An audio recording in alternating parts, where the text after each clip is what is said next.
Good evening, friends. We're back again, reading passages from Inner Work, Avodat Hashem, the teachings of Rav Ashlag. Last night, my teachings got cut off because the video stopped at the end of the teaching, so I'll just go over that last one. Unconditional love is a state of love that is not based on what we are receiving, but comes from the realization of God's exaltedness and perfection, even if it became known that God is not going to give anything. The love for God would be the same, right? So unconditional love is a love that is not based on conditions, a love for God that is not based upon receiving anything in return. We're not loving God because we're getting from God. We're loving God because of God's exaltedness, because the creator of all of existence, creator of this world, the creator of humanity, the creator of the entire cosmos, the source of all of existence, is beyond awesome, beyond magical and mysterious. And we are loving the source of that because of that magical, mysterious majesty.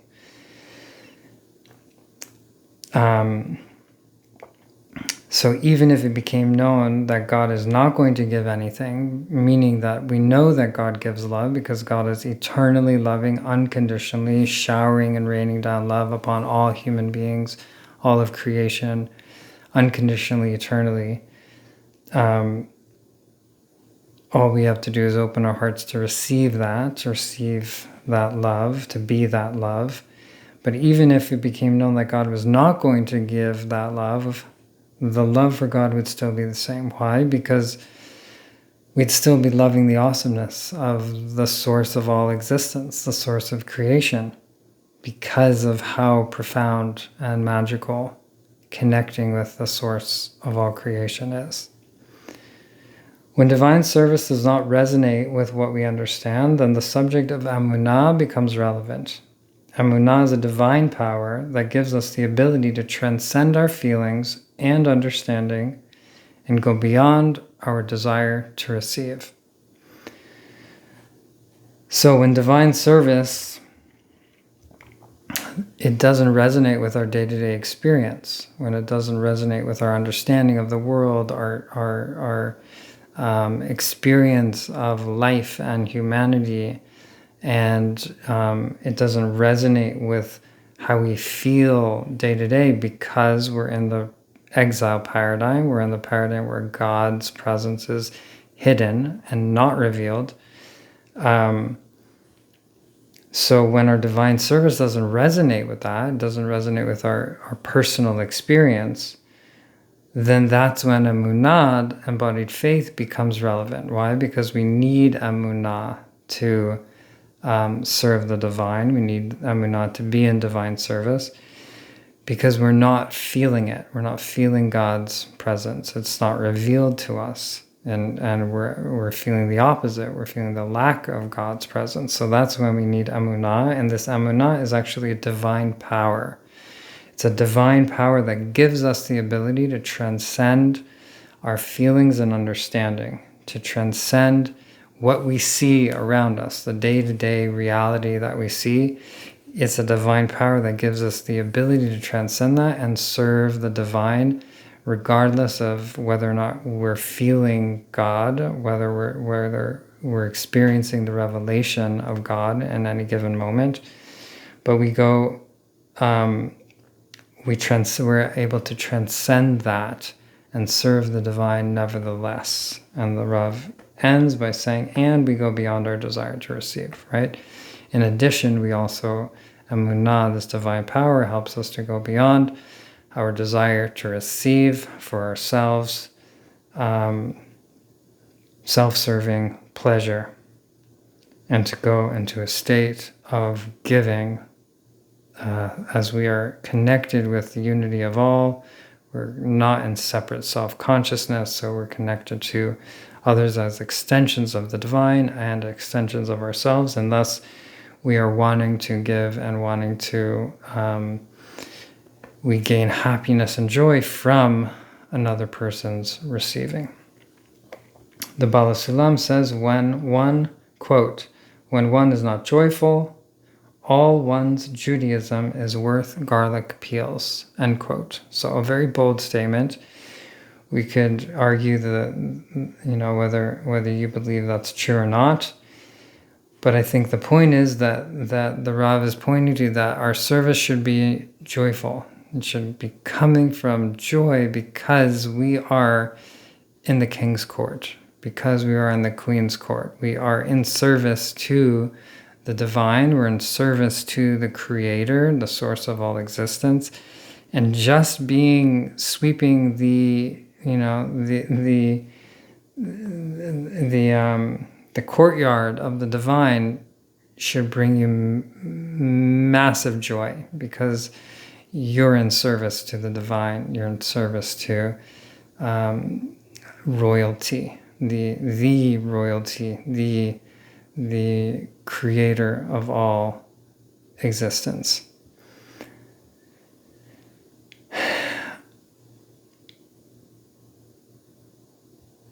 Great.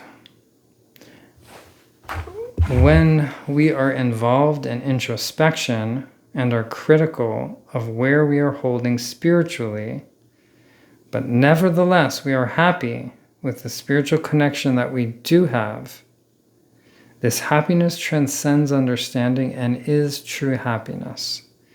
The happiness of a person who is not involved in introspection and who sees no lack within.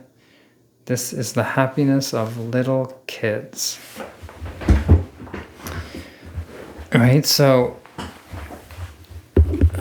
when we are involved in introspection and we're critical of where we are holding spiritually, right? So when we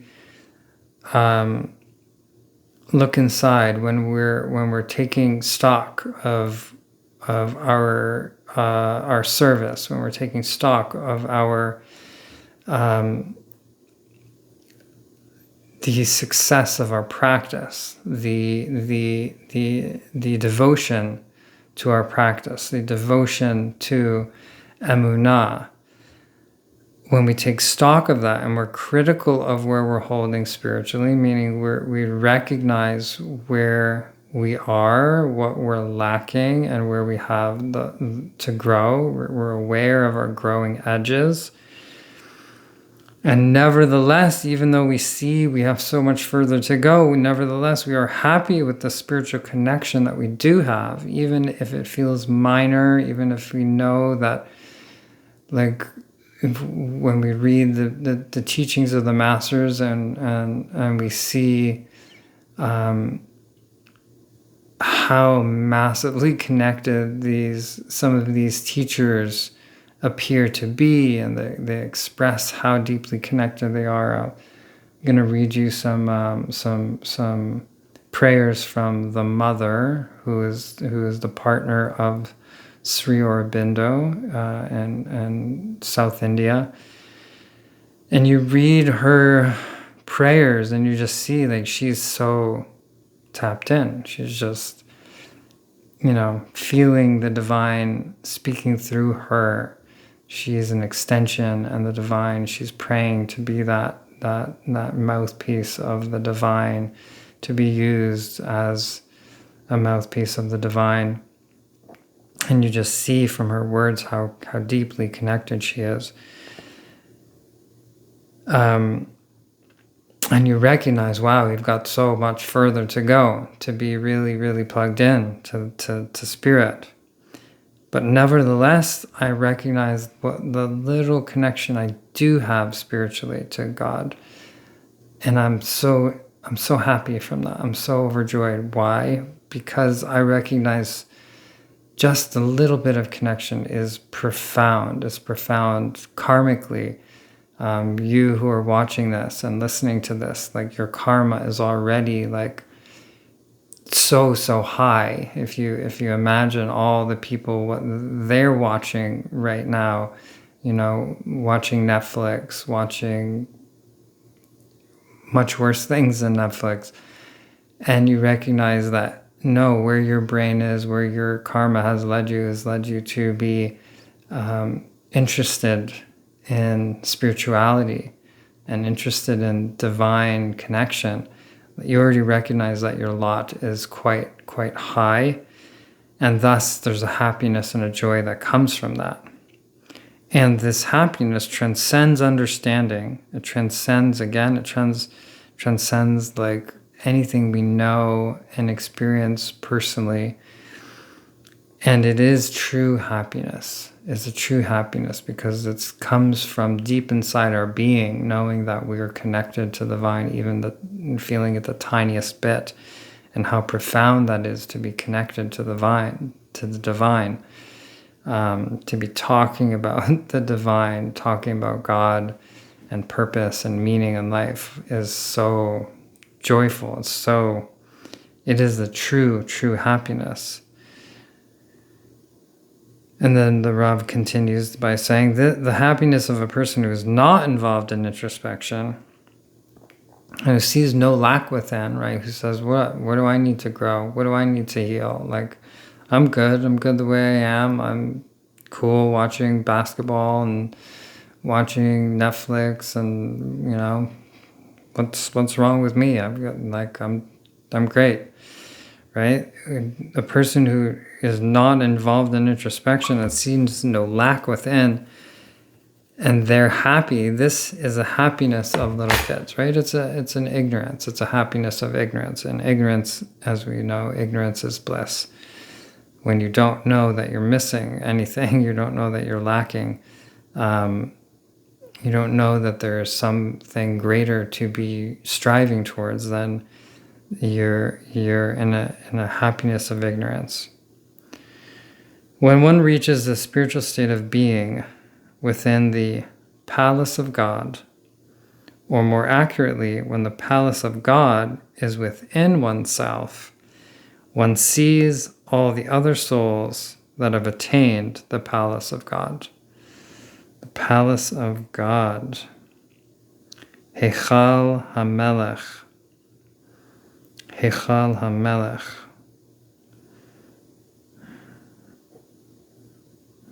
The dwelling of the king. The palace of the king. The palace of God. So when one reaches this state, this is obviously a state of consciousness called Heichal HaMelech, the palace of God. When one reaches this state, or more accurately, when the palace of God is within oneself, right? So it's not that we've arrived to some place, but the palace of God is in our being. We are being the palace of God, because we are no longer feeling separate from the divine, separate from others, but we're feeling in union with the divine, and thus we are the palace of God. From this state of consciousness, one sees all the other souls that have also attained the palace of God. You recognize the other souls who are there with you.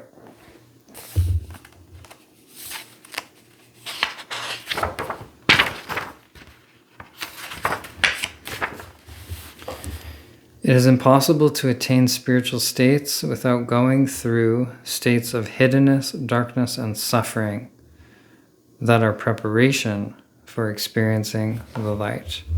Right? So we're again understanding the purpose of darkness, the purpose of evil. That is impossible to attain spiritual states without going through states of hiddenness, darkness, and suffering, right? There's no way to enter into the light, to attain spiritual states of awakening and awareness without first going through states of hiddenness, darkness, and suffering. Because these states of hiddenness, darkness, and suffering are preparation for experiencing the light. The hiddenness and the darkness is recognizing, again, it's the same concept as the page before. Only in the fact that we recognize that there is darkness does that then allow us to be able to receive light. If we are ignorant, we are blissfully ignorant and don't feel there's darkness. What do you mean darkness? Everything's cool. I'm good. I'm chilling. I'm fine. when we don't recognize that there's actually darkness, that there's a God and there's divine revelation, and that revelation is hidden from us, and thus we're in a suffering because we recognize we're in the Galut paradigm, we're in an exile paradigm, and we're feeling disconnected from God, and we're suffering because of that, then there's no way that we could then receive the light of God. We would not have a recognition that there was anything to receive if we didn't recognize that there was a darkness, that there was a hiddenness, and there's a suffering that comes with that. So again, that's the purpose. Again, the purpose of darkness, of evil, is so that we are able to experience good. If it was all light, then we would not have a chance to experience light, because there would be nothing to differentiate between. There'd be no darkness in relation to light. So darkness is a gift and a blessing in itself, because it is what allows us to experience light. It is what allows us to experience revelation. It's powerful. All our troubles come from not being connected to God. This disconnection is because God is in a state of loving others, and we love only ourselves. Therefore, the wisdom of the Kabbalah contains the solution to all our troubles. The solution is not magic, but rather the difficult spiritual work of self-transformation and the transformation of society. Right? So again, all our troubles come from not being connected to God, from being in a state of exile, from being in a state of darkness, from being in a state of disconnection. And why this disconnection is because God is in a state of loving others, and we are only in a state of loving ourselves, right? So already that creates a direct disconnect from the divine, because we're trying to, as the Ashlag teachings state, we're trying to attain a state of equation of form, of equality of form, which is the quality of form of the divine, which is all loving and all giving, full and not needing to receive for oneself. So to be in union with the divine, we need to come out of the state of self-serving, of seeing ourselves as separate. That's why receiving is antithetical to being in divine union, is because it's indicative of us being separate, right? If I need to receive for myself, it's because I'm in a state of separate self-consciousness, and so I need for me. I need pleasure for me. But when I'm in a state of equation of form with the divine, then I'm in a state of not separate self-consciousness, and thus I'm not needing to receive, and really I'm already full, and thus wanting to just give. I'm not lacking anything because I'm in union with the divine and the fullness of being in union, and I just want to give to others. So this is the wisdom of Kabbalah, just that, what I just said. And it contains the solution to all our troubles. This transformation of self, this work of Amunah and transformation from separate self-consciousness to unity consciousness. This is the wisdom of the Kabbalah. And this solution, it's not magic. It's not like, there you go, some magic pill. Unfortunately, it would be great if it was, but it's not. We have to actually work for it. And we need to work for it because only that which you work for has any worth or value to you. Anything that's just given to you, it doesn't bring a significance of value because of your own hard work and effort. That which you work hard for and you get reward gives you so much more value. Because you appreciate it. You appreciate the hard work that went into it.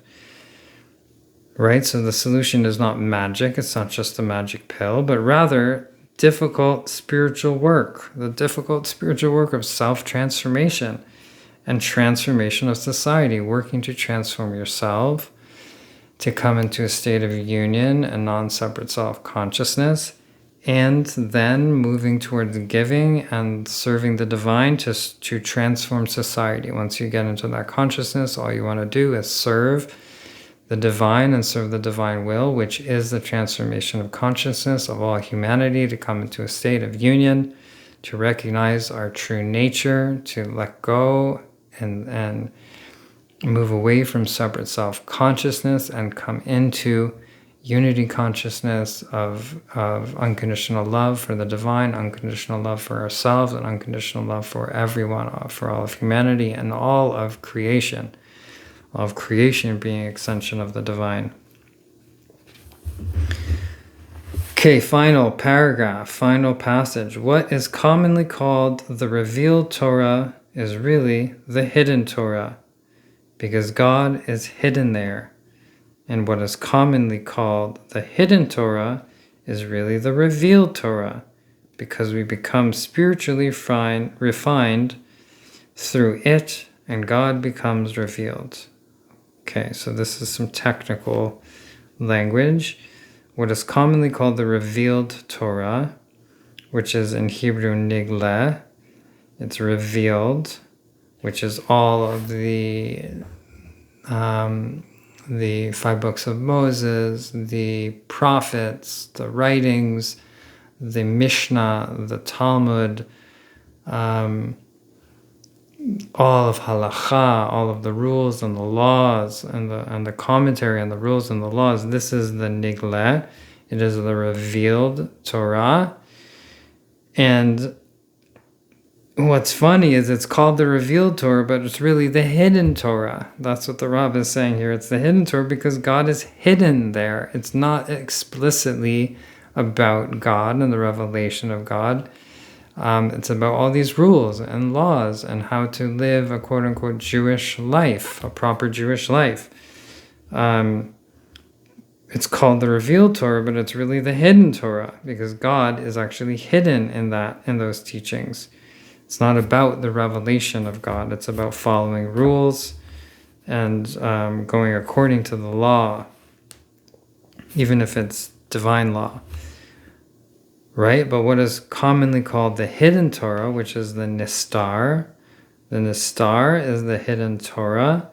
And the Nistar refers to the teachings of Kabbalah, the mystical teachings of Judaism.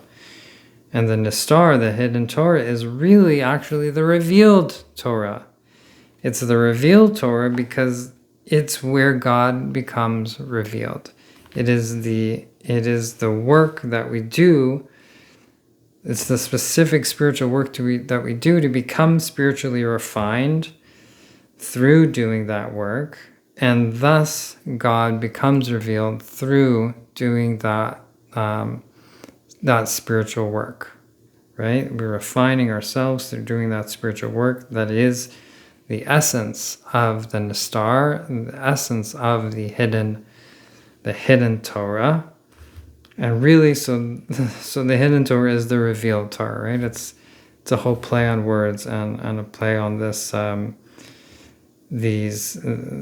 common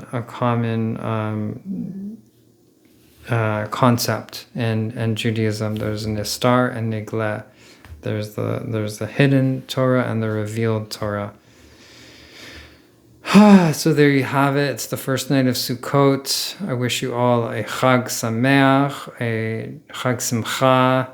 This is the holiday of joy. Sukkot is called the holiday of joy. So I wish you a joy-filled holiday and a joy-filled evening and night and week ahead.